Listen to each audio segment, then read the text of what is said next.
মার্কিন যুক্তরাষ্ট্র মঙ্গলবার সুইজারল্যান্ডের জেনেভাতে রাশিয়া এবং ইউক্রেনের দূতদের মধ্যে আলোচনার আয়োজন করতে প্রস্তুত করেছেন এবং বুধবার তার প্রতিবেশীর উপর পূর্ণ স্কেল রাশিয়ান আক্রমণের চতুর্থ বার্ষিকী কয়েকদিন আগে ইউক্রেনি প্রেসিডেন্ট ভলোদিমির জেলেনস্কি বলেছেন, রাশিয়া ইউক্রেন জুড়ে লক্ষ্যবস্তুতে একটি বড় আকারে ক্ষেপণাস্ত্র এবং ড্রোন হামলা চালানোর পরে তার অংশের জন্য রাশিয়া আরও জানিয়েছে যে কয়েক ডজন ইউক্রেনি ড্রোন রাতারাতি গুলি করা হয়েছে, কিন্তু যুদ্ধবিরতির পরিবর্তে শীঘ্রই চূড়ান্ত হওয়ার সম্ভাবনা নেই।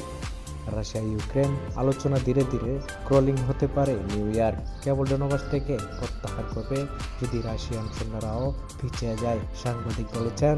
এখন পর্যন্ত এটা মনে হচ্ছে তিনি বলেছিলেন, ইউরোপীয়রা অবশ্যই যুদ্ধের জন্য অন্তত আরও একটি বছর স্থায়ী হওয়ার জন্য খুঁজেছে, তবে একটির রূপরেখা দেখা সত্যি কঠিন। 17 মিনিট আগে সোশ্যাল মিডিয়াতে শেয়ার করতে এখানে